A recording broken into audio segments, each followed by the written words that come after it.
Hello student, welcome to my channel Sarvan lecture. आज का ये वीडियो क्लास 10 सामाजिक विज्ञान के लिए सबसे ज्यादा इंपॉर्टेंट है। आज हम लोग जितने भी आपके महत्वपूर्ण दीर्घ उत्तरीय प्रश्न है पूरे बुक में, ठीक है, पूरे बुक में आपके जितने भी लॉन्ग क्वेश्चन है सामाजिक विज्ञान का उन सबको डिस्कस करने वाले हैं। अगर आप जितना आप लोगों को दीर्घ उत्तरीय प्रश्न बताने वाला उतना पढ़ लेते हो तो आप लोगों का 100% दीर्घ उत्तरीय प्रश्न कंप्लीट हो जाएगा, ठीक है। तो इस वीडियो को लास्ट तक देखना और कॉपी और पेन लेकर बैठना। जितना क्वेश्चन बताऊंगा उन सबको नोट करना, याद करना, ठीक है। वीडियो को लाइक कर देना, चैनल बना तो सब्सक्राइब कर लेना, ठीक है। देखो, आप लोगों का जो सामाजिक विज्ञान है उसमें जो हर साल बोर्ड एग्जाम में आते हैं, ठीक है, कई सारे paper, previous paper, model paper, guest paper और गाइड, हर जगह से जितने भी इंपॉर्टेंट लॉन्ग क्वेश्चन है उतना मैं आप लोगों को बताऊंगा इस वीडियो में, ठीक है। तो सबसे पहला प्रश्न आप देखो, बहुत ज्यादा इंपॉर्टेंट, जितना भी क्वेश्चंस हैं वो सारे VIMP हैं जो आपके बोर्ड एग्जाम में आएंगे। देखो, पहला प्रश्न है कि फ्रांस की क्रांति के प्रमुख कारणों की विवेचना करो। जो फ्रांस की क्रांति के प्रमुख कारण क्या हैं, ठीक है, जो फ्रांस की क्रांति हुई थी उनके प्रमुख कारणों की विवेचना करना है। तो ये हमारा फर्स्ट नंबर क्वेश्चन है, ठीक है। और इसमें आपको ये बताना है कि जो फ्रांस में क्रांति हुई थी उनके प्रमुख कारण कौन कौन से थे। तो ये आप लोगों का पहला दीर्घ उत्तरीय प्रश्न है। देखो, दूसरा है कि 1789 की फ्रांसीसी क्रांति का फ्रांस व यूरोप पर क्या प्रभाव पड़ा, ठीक है। जो 1789 ईस्वी में क्रांति हुई थी, फ्रांसीसी क्रांति, जो फ्रांस में क्रांति हुई थी, उनका एक तो फ्रांस पर प्रभाव पड़ा था, एक यूरोप पर। तो फ्रांस और यूरोप दोनों पे बताने हैं क्या प्रभाव पड़ा था, ठीक है। जो 1789 ईस्वी की फ्रांसीसी क्रांति हुई थी, इन सब क्वेश्चंस को याद करना है और मैं आप लोगों को इन सबको पढ़ाने वाला हूं, ठीक है, स्टेप बाय स्टेप हर एक क्वेश्चन को। तो सबसे पहले आप ये समझ लो कि कौन कौन सा हमारा दीर्घ उत्तरीय प्रश्न इंपॉर्टेंट है बोर्ड एग्जाम के लिए। क्वेश्चन नंबर 3 हमारा है कि जो इटली का एकीकरण की प्रक्रिया का संक्षेप में वर्णन करो, ठीक है। इटली का एकीकरण जो हुआ था ना, इटली का एकीकरण का आप लोगों को जो प्रक्रिया है पूरा अच्छे से डिस्क्राइब करना है, बताना है, ठीक है, लिखकर, ताकि एग्जामिनर समझ सके कि इटली का एकीकरण कैसे हुआ था। और इसके जो मेन पॉइंट है उसको याद कर लो, बहुत ज्यादा इंपॉर्टेंट क्वेश्चन है। जर्मनी का एकीकरण आपके लघु उत्तरीय प्रश्न में आता है, लेकिन इटली का एकीकरण आपका दीर्घ उत्तरीय प्रश्नों में पूछा जाता है। तो इन सब क्वेश्चंस को आपको तैयार कर लेना है। तो क्वेश्चन नंबर 4 में आप लोगों से पूछ रहा है कि गांधी जी ने जो असहयोग आंदोलन क्यों प्रारंभ किया। मतलब गांधी जी ने जो असहयोग आंदोलन है उसको क्यों प्रारंभ किया और यह आंदोलन वापस लेने के कारण क्या थे। मतलब इस आंदोलन को प्रारंभ भी किया गया, फिर वापस ले लिया गया, तो इसका कारण क्या है, वापस क्यों लिया गया, ठीक है, प्रारंभ क्यों किया गया, इन सबको आप लोगों को डिस्क्राइब करना है, बताना है, ठीक है। अगर एक बार आप ध्यान से इसका आंसर पढ़ लेते हो ना तो बोर्ड एग्जाम में आपको याद रहेगा, ठीक है। क्योंकि इसको आप लोग एक बार जो भी गाइड है, बुक है, जो भी है, उससे आप लोग अच्छे से जितने भी टॉपिक हैं उसको लिखकर अच्छे से याद करो, ठीक है। तो आप लोगों को इसका क्वेश्चन याद रहेगा, ओके। अगला क्वेश्चन देखो, क्वेश्चन नंबर 5 है, वो है 1930 में जो महात्मा गांधी जी ने नमक को अपने आंदोलन का आधार क्यों बनाया। जो मतलब नमक को अपना आंदोलन का आधार क्यों बनाया और इस आंदोलन का क्या प्रभाव पड़ा। जो नमक सत्याग्रह आंदोलन है ना, वही चीज आपको यहाँ डिस्क्राइब करना है, ठीक है। तो यहाँ आप लोगों को बताना है कि नमक को अपना आधार या फिर आंदोलन का आधार क्यों बनाया, ठीक है। तो जैसा कि आपको पता है कि नमक पर बहुत ज्यादा कर लगा था, ठीक है। कर का मतलब है बहुत ज्यादा महंगा था, बहुत ही ज्यादा महंगा था, ठीक है। तो इसी चीज को हटाने के लिए गांधी जी ने इस आंदोलन का प्रारंभ किया था, ठीक है। तो आप step by step, heading by heading लिख देना। ये हमारा 5वां नंबर क्वेश्चन है। 6वां नंबर क्वेश्चन है कि खाद्य उपलब्धता पर तकनीकी के प्रभावों को दर्शाने के लिए इतिहास में 2 उदाहरण दीजिए। जो खाद्य उपलब्धता है, खाद्य उपलब्धता पर जो तकनीकी के प्रभाव को दर्शाने के लिए इतिहास से आपको 2 उदाहरण देना है, ठीक है। ये आपका क्वेश्चन नंबर 6 है और सारा क्वेश्चन आपको तैयार कर लेना है, ठीक है। क्वेश्चन नंबर 7 देखो कि आर्थिक महामंदी के प्रमुख कारणों का वर्णन कीजिए। जो आर्थिक महामंदी है ना, महामंदी का नाम सुना होगा चैप्टर नंबर 3 में, जो आप लोगों का है महामंदी, ठीक है। आर्थिक महामंदी के प्रमुख कारणों की वर्णन करो और इनके प्रभावों का भी वर्णन करो। हाँ, आप लोगों को जो महामंदी का कारण भी बताना है और यहाँ आप लोगों को प्रभाव भी बताना है, जो परिणाम हुआ उसको भी बताना है, ठीक है। ये क्वेश्चन नंबर 7 है। ये सारे दीर्घ उत्तरीय प्रश्न है, जितना आपको बता रहा हूं ये सारा दीर्घ उत्तरीय प्रश्न है, ठीक है। आप लोगों का दीर्घ उत्तरीय प्रश्न जो आप लोगों को पढ़ना है अच्छे से। क्वेश्चन नंबर 8 देखो कि भारत में पाई जाने वाली विभिन्न प्रकार की मृदाओं का वर्णन करो। जो भारत में पाई जाने वाली विभिन्न प्रकार की, कई सारी प्रकार की मृदाएं होती हैं, मिट्टियां होती हैं, उनका वर्णन करना है। ठीक है, भारत में जो मृदाएं पाई जाती है, जैसे आपका काली मृदा है, ठीक है, एंड जलोढ़ मृदा है, ऐसे बहुत सारी मृदाएं हैं, लाल मृदा है, पीली मृदा है, लेटराइट मृदा है, तो ऐसे बहुत सारी मृदाएं पाई जाती हैं जिनका आप लोगों को वर्णन करना है अच्छे से। तो ये हमारा क्वेश्चन नंबर 8 है। क्वेश्चन नंबर 9 देखो, ये सारा क्वेश्चन आपको तैयार कर लेना है। ठीक है, क्वेश्चन नंबर 9 में है कि मृदा अपरदन से आप क्या समझते हो। जो मृदा अपरदन से क्या अभिप्राय है, और मृदा अपरदन, ठीक है, मृदा अपरदन के आप लोगों को जैसे आपका लाभ और हानि भी लिख दो। ठीक है, लाभ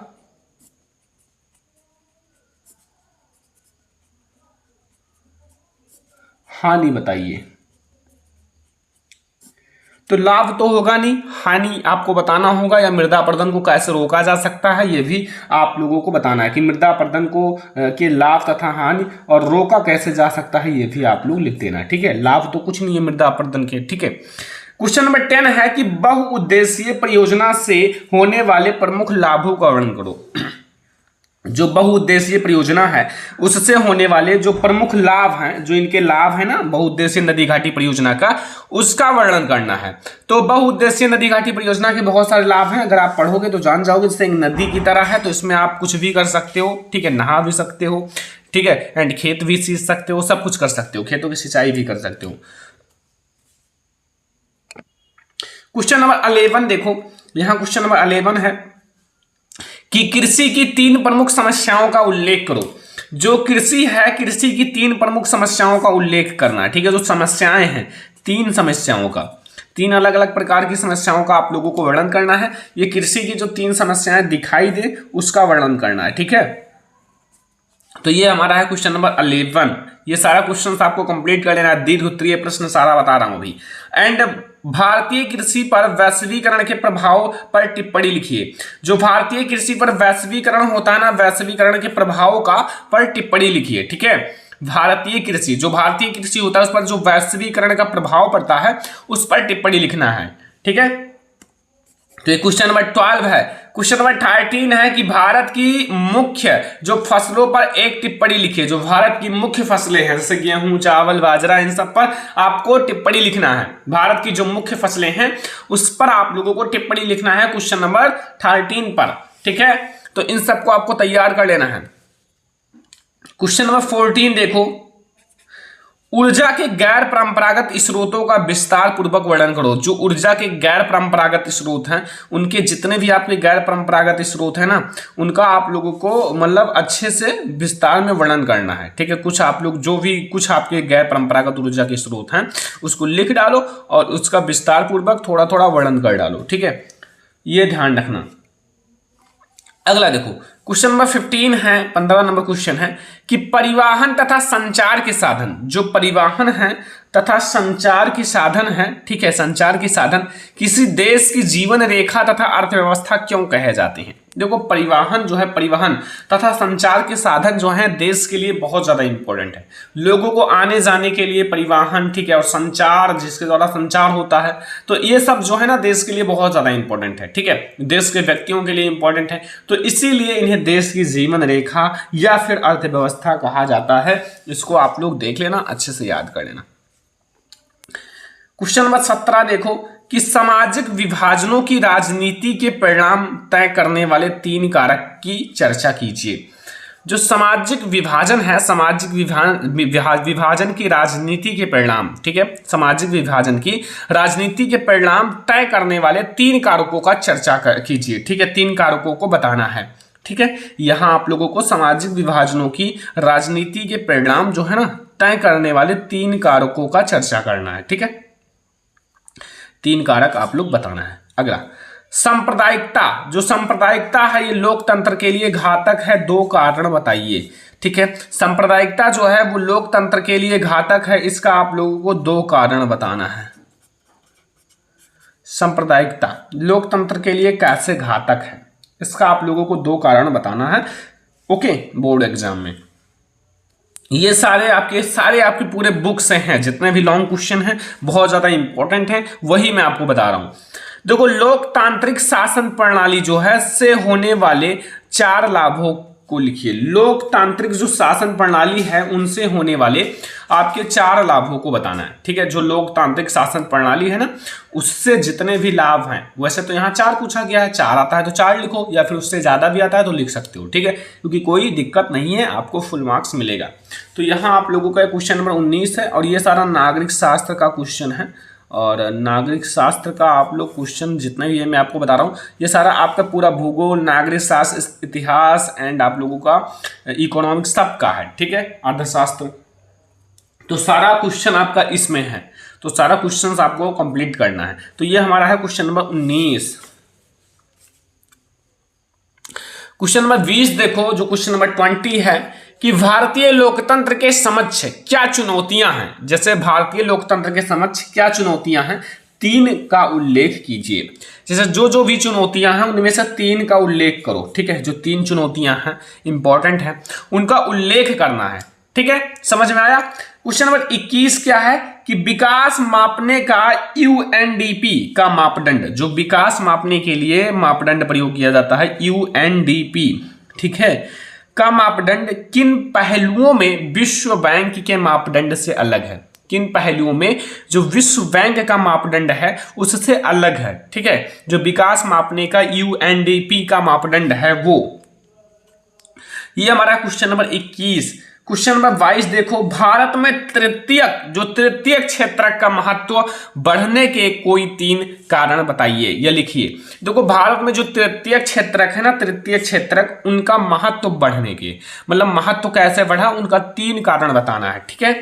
अगला है क्वेश्चन नंबर 23, लिखा हुआ है भारत में उपभोक्ता आंदोलन की शुरुआत किन कारणों से हुई, इनके विकास के बारे में पता लगाइए। जैसे भारत में जो उपभोक्ता संरक्षण अधिनियम का उपभोक्ता संरक्षण आंदोलन की शुरुआत किन कारकों से हुई, इनके विकास के बारे में पता लगाइए, ठीक है। तो ये मैंने आप लोगों को कितना प्रश्न बताया, 23 प्रश्न, जो आपका दीर्घ उत्तरीय है। कौन से हैं, दीर्घ उत्तरीय। अब देखो इनको आप लोग याद कर लेना, ठीक है। अब जो क्वेश्चंस, कुछ और क्वेश्चंस अगर आपको याद हो जाएंगे तो और अच्छी बात है। तो ये क्वेश्चंस और अगर 10 क्वेश्चन और अलग से आप जो बहुत ज़्यादा इंपॉर्टेंट है आंसर पेपर कहीं से और भी उठाकर याद कर लेते हो, तो ये आपका दीर्घ उत्तरीय प्रश्न बिल्कुल कंप्लीट हो जाएगा, ठीक है। ये मैंने इसलिए बता दिया कि आप लोग ये भी क्वेश्चन कहीं भी, ये सारा क्वेश्चन कहीं भी देखो तो आप उसको जरूर याद कर लो, क्योंकि ये सारे बहुत ही ज़्यादा इंपॉर्टेंट क्वेश्चन है, ठीक है। इन सबको लिखो, स्कूल में जाओ, टीचर से एक एक क्वेश्चन पूछो, ठीक है। एक एक क्वेश्चन को पूछोगे तो टीचर को भी समझ में आएगा कि बच्चा पढ़ रहा है, मेहनत कर रहा है, और हम भी आप लोगों को पढ़ाएंगे सारी चीजें, ठीक है। तो ये वीडियो पसंद आया हो लाइक करना, शेयर करना, अगर चैनल पर ना तो सब्सक्राइब कर लेना, ठीक है। चलो फिर मिलते हैं नेक्स्ट इंपॉर्टेंट वीडियो में, तब तक के लिए धन्यवाद।